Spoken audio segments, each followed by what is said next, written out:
أشهد أن لا إله إلا الله وحده لا شريك له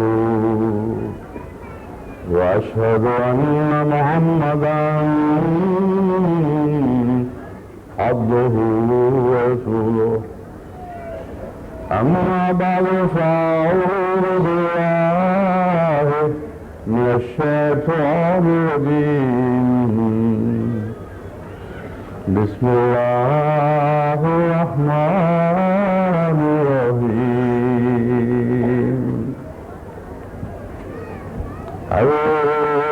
الحمد لله رب العالمين الرحمن الرحيم مالك يوم الدين إياك نعبد وإياك نستعين اهدنا الصراط المستقيم صراط الذين أنعمت عليهم غير المغضوب عليهم ولا الضالين.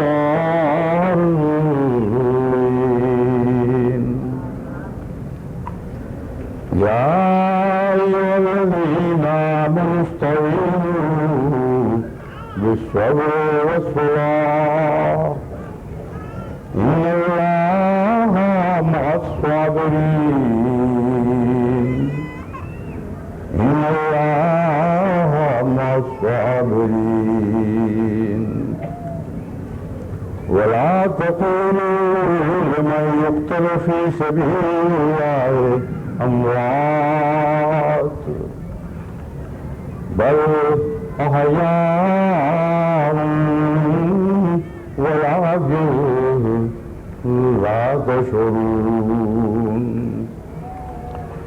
ولنبلونكم بشيء من الخوف والجوع والنقص من الأموال والأنفس والثمرات وبشر الصابرين الذين إذا أصابتهم مصيبة قالوا إنا لله وإنا إليه راجعون. قالوا إنا إليه راجعون.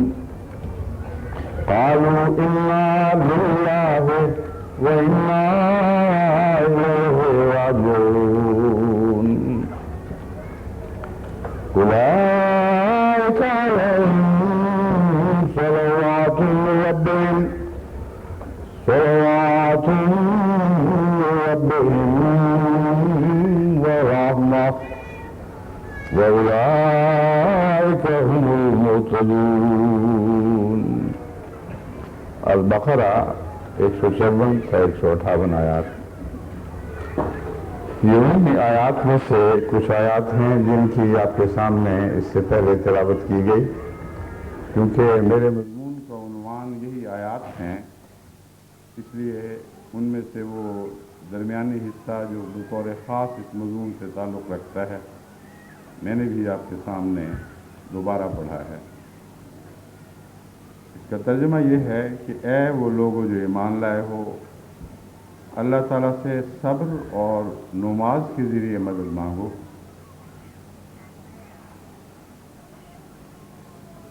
ان اللہ مع الصابرین، یاد رکھو کہ اللہ صابرین کا ساتھ نہیں چھوڑا کرتا، ان کے ساتھ ہوتا ہے.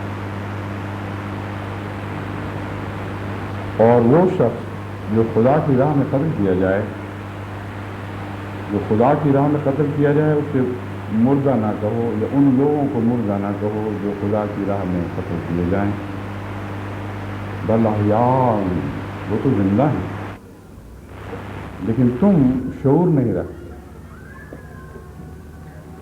اور یقیناً ہم تم لوگوں کو آزمائیں گے کچھ خوف میں سے ابتلا ڈال کر، کچھ بھوک کا ابتلا ڈال کر، کچھ اموال کے نقصان کے ذریعہ اور کچھ جانوں اور پھلوں کے نقصان کے ذریعے۔ وبشر الصابرین، لیکن صبر کرنے والوں کو خوشخبری دو۔ یہ عجیب طرز کلام ہے کہ غم کی خبر کے ساتھ ہی خوشی کی خبر اس طرح ملا دی ہے کہ گویا اس فکر کی بات سے جو بیان کی گئی مومنوں کے دل دہل نہ جائیں۔ بس یہاں صبر کی تلقین نہیں فرمائی بلکہ بشر الصابرین فرمایا کہ صبر کرنے والوں کو خوشخبری دے دو۔ الذین اذا اصابتہم مصیبۃ، وہ لوگ جو جب بھی ان پر کوئی مصیبت ٹوٹتی ہے کہتے ہیں ہم اللہ ہی کے ہیں اور اسی کی طرف ہم لوٹ کر جانے والے ہیں۔ اولئک علیہم صلوات من ربہم، ان پر اللہ تعالیٰ کی، ان کے رب کی طرف سے سلام اترتے ہیں، اللہ ان پر درود بھیجتا ہے اور رحمت نازل ہوتی۔ وَأُولَئِكَ هُمُ الْمُهْتَدُونَ، یہی وہ لوگ ہیں جو ہدایت یافتہ ہیں۔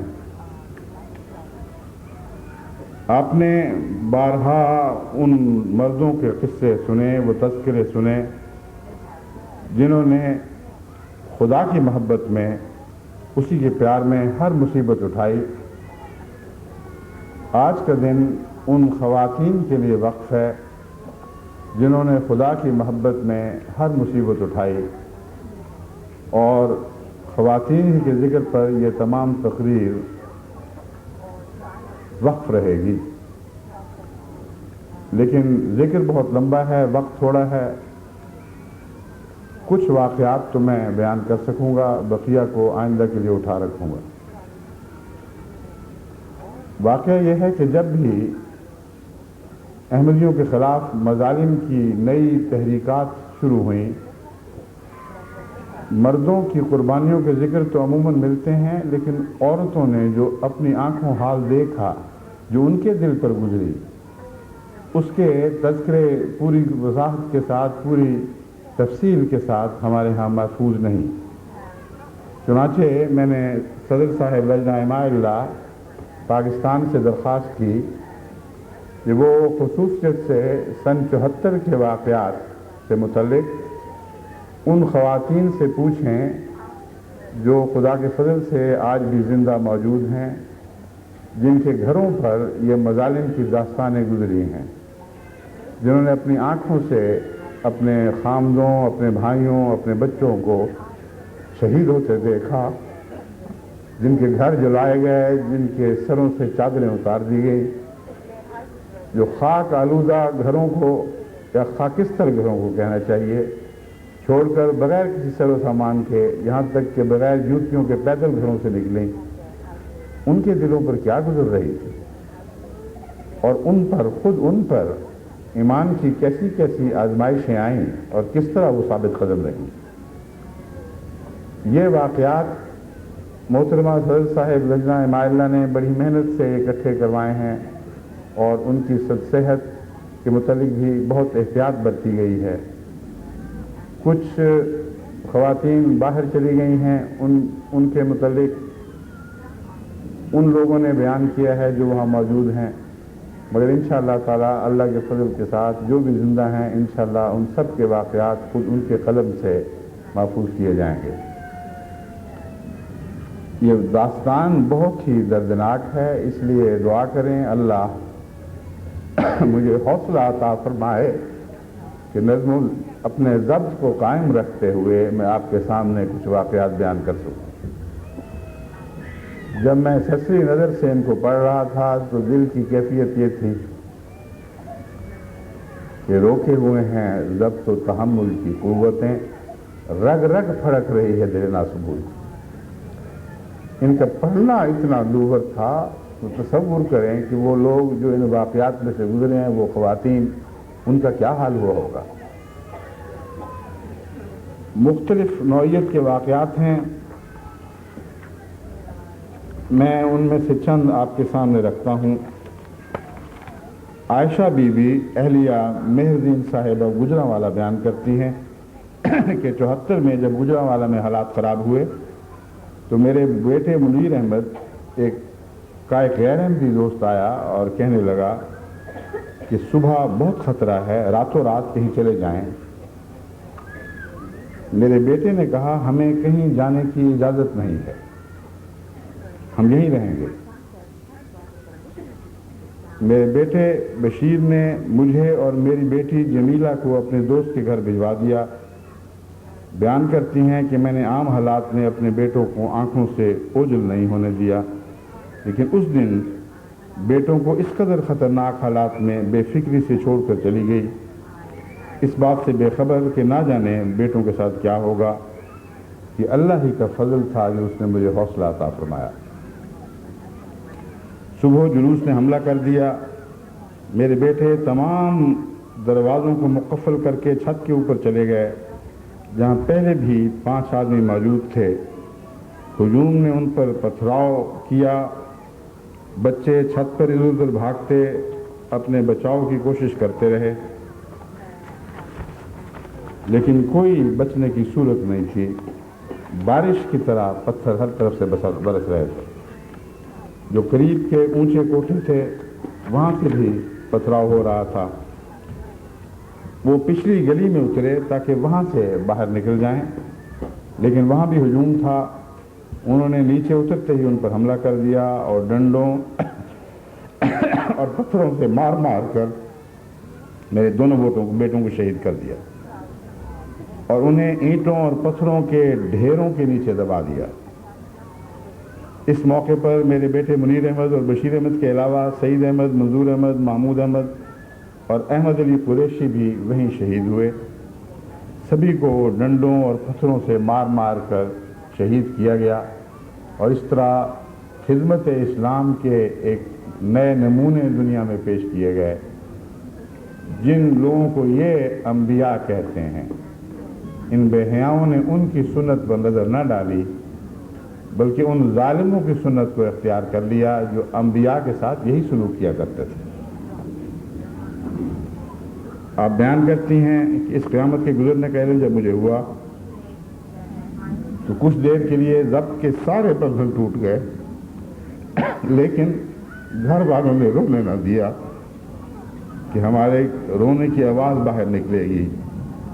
حالت ناقابل بیان تھی۔ اس وقت تو مجھے کچھ علم نہ تھا کہ میرے بیٹوں نے کیسے جان دی اور ان پر کیا گزری۔ بعد میں معلوم ہوا کہ بڑے ظالمانہ اور صفانہ طریق سے انہیں مارا گیا۔ ہمارا ہنستا بستا گھر اجڑ چکا تھا۔ بڑا کڑا امتحان تھا۔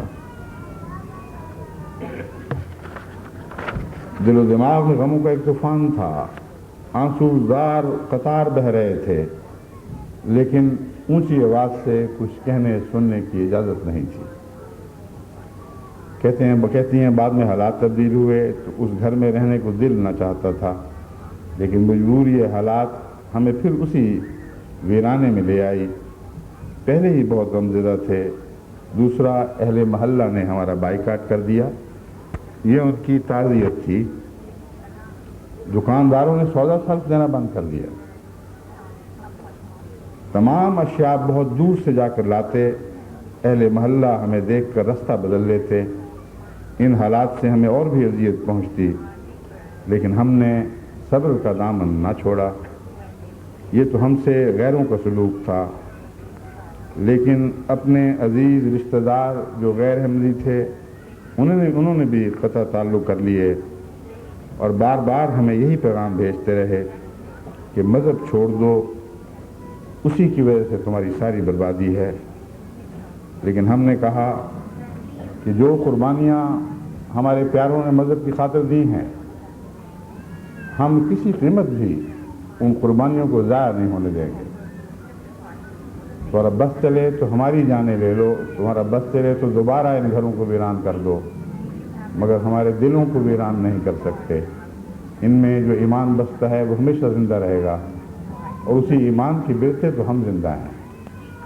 یہ ایک احمدی خاتون کی داستان ہے جو اس کے دل پر بیتی، اس کے جسم پر گزری۔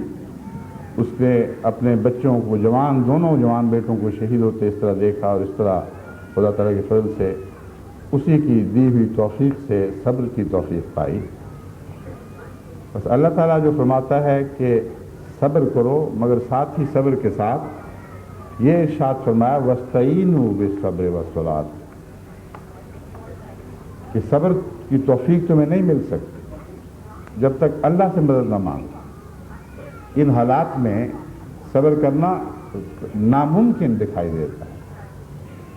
بس آئندہ بھی جب بھی خدا تعالیٰ جماعت کو آزمانا چاہے گا، ہماری دل کی آواز یہی ہوگی کہ راضی ہیں ہم اسی میں جس میں تیری رضا ہو، مگر راضی با رضا رہنے کے لیے بھی تو اللہ کی مدد کی ضرورت ہے، صبر اختیار کرنے کے لیے بھی اسی سے توفیق ملتی ہے۔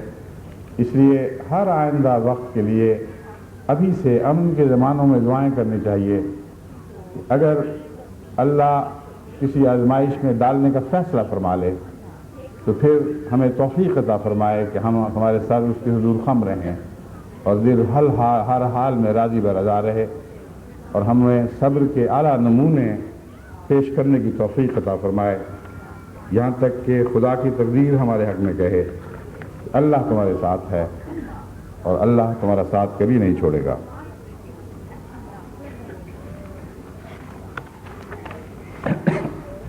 سید احمد علی صاحب کی بیٹی نفیسہ لکھتی ہیں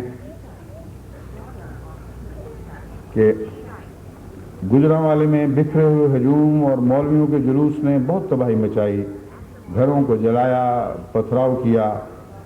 اس فساد میں ہم 4 مہینے اور امی جان حیران پریشان چھت پر چڑھیں تو اچانک جلوس کی ایک ٹولی ہمارے گھر کی طرف بڑھی اور کہنے لگی یہ مرزائیوں کے مربی کا گھر ہے، پہلے اسے آگ لگاؤ۔ بھائی سید ولی احمد صادق اور میرے ابا جان مربی سلسلہ دونوں ہی مسجد میں تھے اور مسجد دشمنوں کے گھیرے میں تھی، اس لیے ان کے آنے کی بھی کوئی امید نہ تھی، مگر کسی طرح ہماری فکر میں وہ مسجد سے نکل آئے اور ہم 4 بہنوں کو ایک قریبی احمدی امین محمود احمد صاحب امینی کے گھر چھوڑ آئے۔ یہ عشاء کے قریب کا وقت تھا جب ہم 4 بہنیں امین صاحب کے گھر پہنچیں تو دیکھا کہ دیگر احمدی گھروں کی لڑکیاں اور عورتیں بھی وہاں موجود تھیں۔ وہ بیان کرتی ہیں کہ ہم چھت پر بیٹھ کر ایمان کی سلامتی اور احمدیت کی ترقی کے لیے دعائیں کیا کرتی تھیں۔ ان دنوں میں سب سے بڑی فکر ایمان کی سلامتی کی تھی اور پھر احمدیت کی ترقی کا فکر تھا جو ان کو اس وقت خدا کے حضور گیری آزاری کرنے پر آمادہ کر رہا تھا۔ کسی اور ذاتی منفعت کا کوئی خیال ان کے دل سے نہیں گزرا۔ 1 جون کو تقریباً صبح کے 3:45 بجے 5 رائفل بردار امینی صاحب کے گھر کی چھت پر آ گئے، جنہیں دیکھتے ہی مرد اور عورتیں چوبارہ کے کمروں میں چلی گئیں۔ کمرے صرف 2 تھے، ایک میں مرد اور ایک میں عورتیں جمع ہو گئیں۔ حملہ آور سر پر آ پہنچے، ان کی رائفلیں شعلے برسانے لگیں، آؤ فغان کا ایک شور بلند ہوا اور ہماری چشم تصور میں 1947 کا منظر گھوم گیا جب سکھ پنجاب میں مسلمانوں کو اس طرح ظلم کے ساتھ تہ کر رہے تھے، مگر وہ تو غیر مسلم تھے۔ وہ دن اور تھے جبکہ مسلمانوں اور ہندوؤں اور سکھوں میں سیاسی مخالفت کی وجہ سے ایک جنون کا دور تھا، دونوں طرف ہی مظالم ہو رہے تھے۔ مگر آج ایک ایسا دور تھا کہ آزاد پاکستان میں ایک مسلمان دوسرے مسلمان کے خون میں سے ہاتھ رنگ رہا تھا، گولیاں چل رہی تھیں، دروازے ٹوٹنے کی آوازیں آ رہی تھیں، ہم اپنے کمزور ہاتھوں سے دروازوں کو تھامتے رہے۔ اس وقت ہماری حالت یہ تھی کہ ہم کہہ نہیں سکتے تھے کہ ہم اس دنیا کو دوبارہ دیکھ سکیں گے۔ ہاتھ پاؤں پر راشہ طاری تھا، ایسی ایک کیفیت تھی کہ وہ بیان سے باہر ہے۔ اچانک مردوں کی جانب کا دروازہ ٹوٹا جہاں محمود صاحب ان کے نوجوان بھانجے اشرف صاحب تھے۔ چند لمحوں کے بعد ان کی آوازوں سے پتہ چلا کہ وہ ماموں اور بھانجا خاک و خون میں لتڑے ہوئے تڑپ رہے ہیں۔ ایسا منظر تھا کہ کلیجہ منہ کو آتا تھا۔ محمود صاحب کی ٹانگ سے خون کے فوارے بہ رہے تھے، ان کی اہلیہ صاحب چھت پلانگ کر اپنے غیر احمدی عزیز کے ہاں گئیں اور کہا کہ ہمارے گھر میں گولیاں برسائی جا رہی ہیں، میرے میاں اور ان کا بھانجا سخت زخمی حالت میں تڑپ رہے ہیں، آپ کچھ مدد کریں۔ اور ان کا جواب تھا، تمہارے ساتھ ہم کیوں جانے گنوائیں؟ حملہ آور تو چلے گئے، مگر زخمیوں کی چیخوں سے اور درد و کراہ سے یوں معلوم ہوتا تھا کہ آسمان تھرا رہا ہے۔ ان کی یہ حالت دیکھ کر ہمارے ضبط کے بندھن ٹوٹ گئے۔ ہم نے ان کے منہ میں پانی ڈالا، فون پر پولیس سے رابطہ کیا، صورتحال سے ان کو آگاہ کیا۔ پولیس تو ایسی غائب ہوئی کہ جیسے ڈھونڈے سے ان کا نشان نہ ملے، اور صرف دعائیں تھیں جو ہمارا سہارا بنی۔ پھر اللہ تعالیٰ کے فضل کے ساتھ ہم کسی طریق سے ان کو ہسپتال پہنچانے میں کامیاب ہو گئے، اور خدا کا یہ فضل ہوا کہ محمود صاحب جو آج کل انگلستان کی جماعت میں ہیں، بریڈ فورڈ جماعت میں رہتے ہیں، ایک ٹانگ ہے ان کی، وہ اسی واقعہ کے زندہ گواہ ہیں۔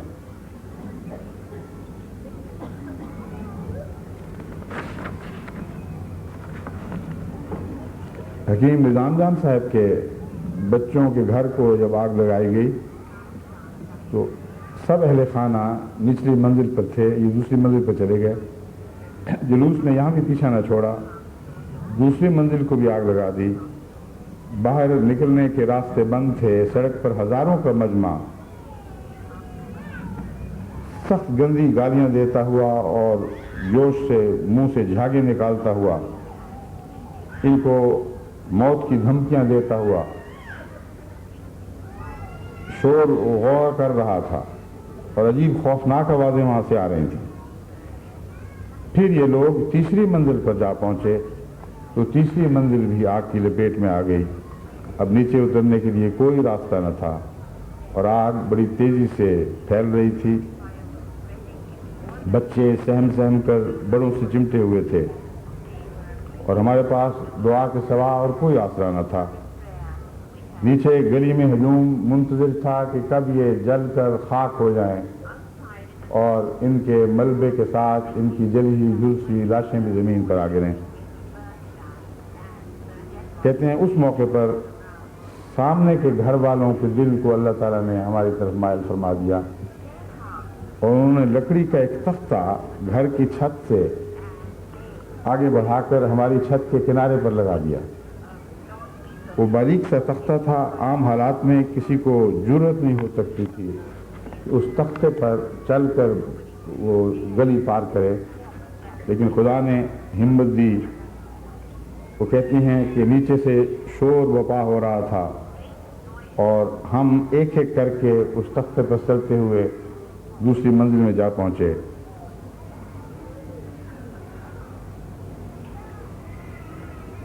پھر وہ کہتی ہیں کہ نیچے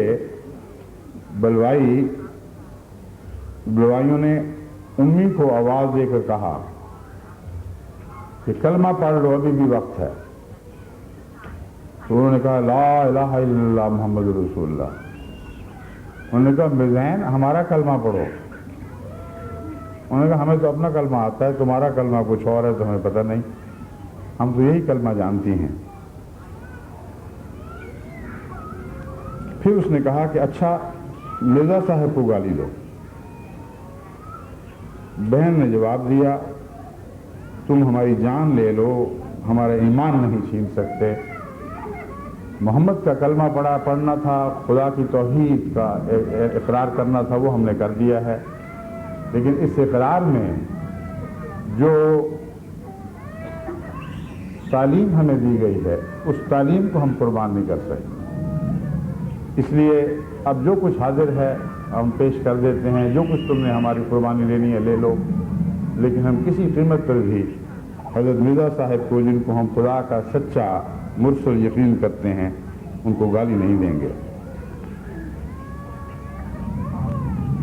یہ واقعہ جو ہے یہ اس چھت کا واقعہ نہیں ہے، بلکہ ایک اور واقعہ شروع ہو چکا ہے، اس لیے میں غلط فہمی دور کر دوں میں نے بھی جب پڑھا تو پہلے کے تسلسل میں پڑھا تھا، یوں معلوم ہوتا تھا جیسے نیچے سے کسی نے آواز دی ہے، لیکن وہ واقعہ وہاں ختم ہو گیا تھا۔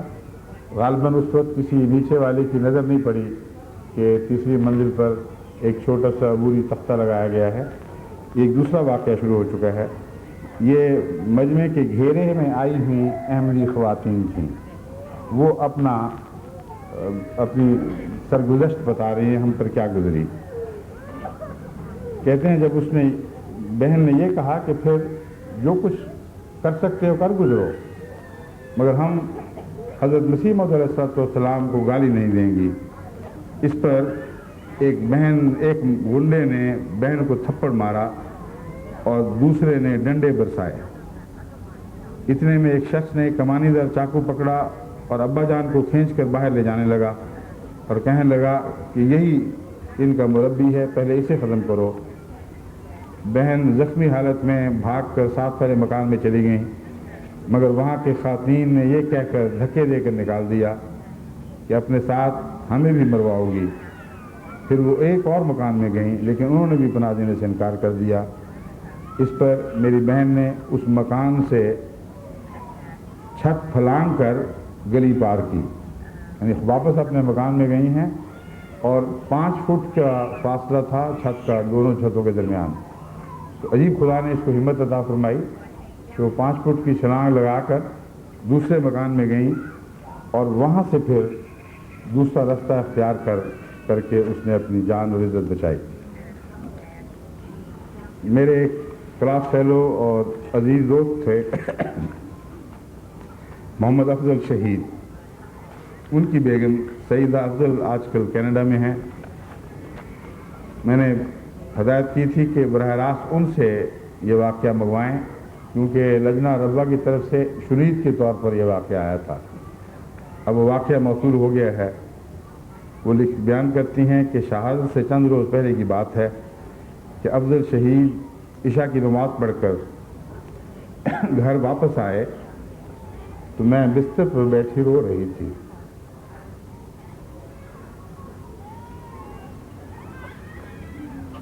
دیکھ کر کہنے لگے سیدہ کیوں رو رہی ہو؟ میں نے کہا یہ کتاب روشن ستارے پڑھ رہی تھی اور میرے دل میں شدید خواہش پیدا ہوئی کہ کاش میں بھی حضرت رسول اکرم صلی اللہ علیہ وسلم کے زمانے میں ہوتی اور میرا نام بھی کسی نہ کسی رنگ میں ایسی روشن ستاروں میں شمار ہو جاتا۔ اس پر افضل کہنے لگے یہ آخرین کا زمانہ ہے، اللہ کے حضور قربانیاں پیش کرو تو تم بھی اولین سے مل سکتی ہو اور پہلوں میں شمار ہو سکتی ہو۔ کہ مجھے کیا خبر تھی کہ کتنی جلدی اللہ میری آرزو کو کس رنگ میں پورا کرے گا اور کتنی دردناک قربانیوں میں سے مجھے گزرنا پڑے گا۔ کہتے ہیں اللہ بہتر جانتا ہے کہ کس حسرت کے ساتھ میری یہ خواہش دل سے نکلی تو ایک ہفتے کے اندر اندر حقیقت بن گئی۔ 31 مئی کی رات احمدیوں کے خلاف فسادات کا جوش تھا۔ ساری رات جاگ کر دعائیں کرتی گزر گئی، اپنا دفاع کرتے رہے۔ مجھے یہ وہم و گمان بھی نہیں تھا کہ میرے شوہر اور بیٹے کے ساتھ یہ میری آخری رات ہے۔ 1 جون کو جلوس نے حملہ کر دیا۔ عورتوں کو افضل نے ہمسایوں کے گھر بھیج دیا اور خود باپ بیٹا گھر پر ٹھہر گئے، کیونکہ اس وقت ہدایت یہی تھی کہ کوئی مرد اپنا گھر نہیں چھوڑے گا اور عورتوں اور بچوں کو بچانے کی خاطر ان کو بے شک محفوظ جگہوں میں پہنچا دیا جائے۔ کہتے ہیں سارا دن شور بپا رہا اور حملہ ہوتا رہا، توڑ پھوڑ کی آوازیں آتی رہیں، مگر ہمیں کچھ پتہ نہ تھا کہ باپ بیٹے پر کیا گزری اور ظالموں نے ان کے ساتھ کیا سلوک کیا۔ رات ہمیں ایک اور گھر منتقل کر دیا گیا، وہاں میں اپنے خامند افضل صاحب اور بیٹے اشرف کا انتظار کرتی رہی۔ رات 11 بجے مجھے بتایا گیا کہ دونوں باپ بیٹا شہید ہو گئے ہیں۔ بعد میں معلوم ہوا کہ انہیں بڑے دردناک طریقے سے مارا گیا تھا۔ چھرے